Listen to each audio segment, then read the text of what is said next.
Estamos de volta com Conexões de hoje, que trata da possibilidade de precarização do trabalho no Brasil. Estão debatendo conosco Arnaldo Bastos, que é auditor fiscal do trabalho do Ministério do Trabalho e Emprego, e também Bia de Lima, que é presidente do Sindicato dos Trabalhadores em Educação de Goiás, o Sintego.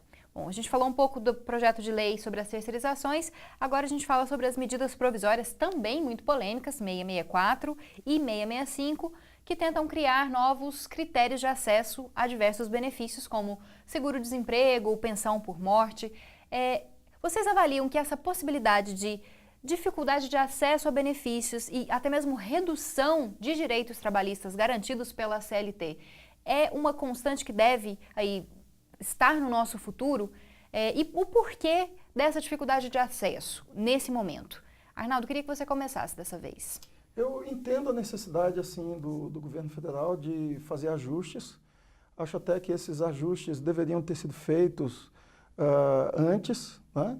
Para a gente ter sempre uma política fiscal equilibrada e não precisar de solavancos e de medidas mais rigorosas. Mas eu tenho minhas dúvidas se nós estamos seguindo o caminho correto. Porque veja, por exemplo, o caso da pensão por morte em caso de acidente de trabalho, né? Hoje nós não temos carência. Se um trabalhador entra na empresa, sofre um acidente, a sua família vai estar protegida pela Previdência. E com a proposta passa então a ser 2 anos de carência. Ora, mas o acidente de trabalho ele pode acontecer a qualquer momento, né? E a família desamparada, ela tem um custo muito grande para a sociedade, que a gente não pode permitir. Então, eu acredito que nós devemos fazer ajuste, né? O governo tem que ter uma responsabilidade fiscal, acho que isso é uma coisa muito importante. Porém, eu questiono se o melhor caminho é realmente avançarmos em cima desse tipo de conquista da classe trabalhadora. Eu já acho que esse não é o caminho. Nós entendemos que, mais uma vez, o governo se vale de direitos dos trabalhadores para recompor o seu caixa. O caminho não é nós pagarmos a conta com direitos da classe trabalhadora. Entendemos que, se é preciso fazer ajuste, que o governo faça. Por que não votar uma matéria que está há muito tempo aguardando no Congresso, como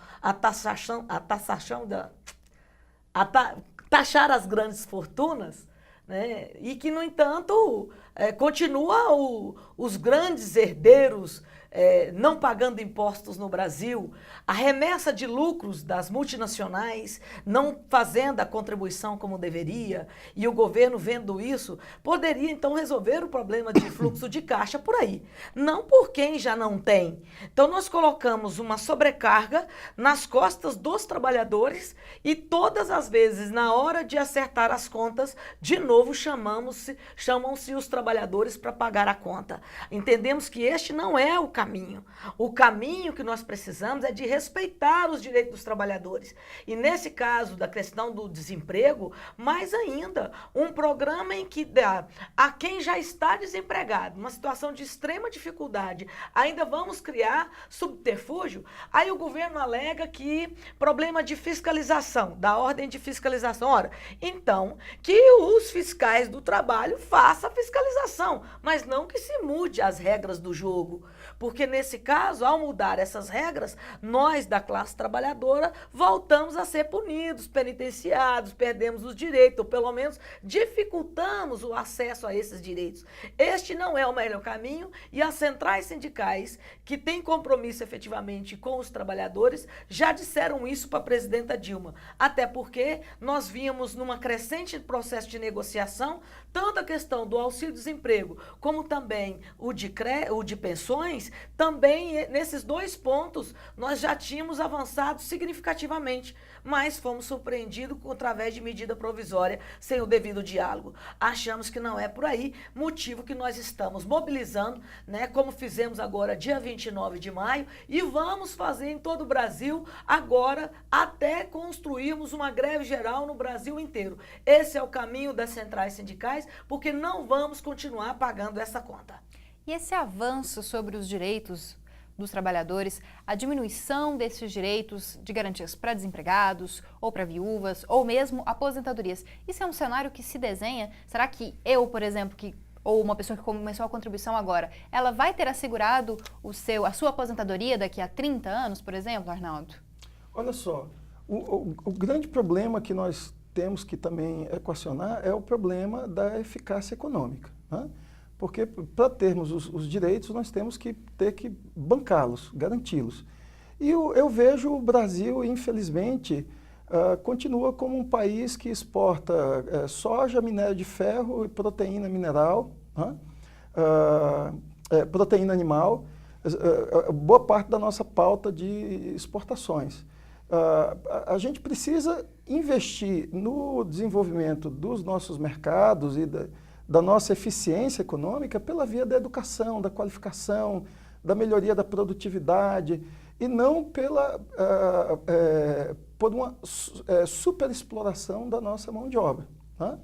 Então, eu acho que nós estamos pegando o caminho errado da competitividade. A competitividade se faz com educação, qualificação, né? Mais engenheiros, mais tecnólogos, mais pessoas preparadas para entrar no mercado de trabalho, desenvolver as nossas indústrias, exatamente. Fechando, né? a cadeia produtiva, inclusive, que nós Claro. ainda estamos exportando matéria-prima. Matéria-prima, É então. um absurdo. Então, a Alemanha tem o seu lugar no mundo, que é produzir as máquinas que produzem os outros produtos, né? Então, a Alemanha consegue manter os direitos da sua classe trabalhadora. A gente tem que criar as condições da nossa eficiência econômica e eu acho que isso passa por educação e não por precarização. Concordo. Bom, esse bloco também chega ao fim e a gente continua debatendo a precarização do trabalho no Brasil no próximo bloco, que é o último bloco do Conexões. Então, não sai daí.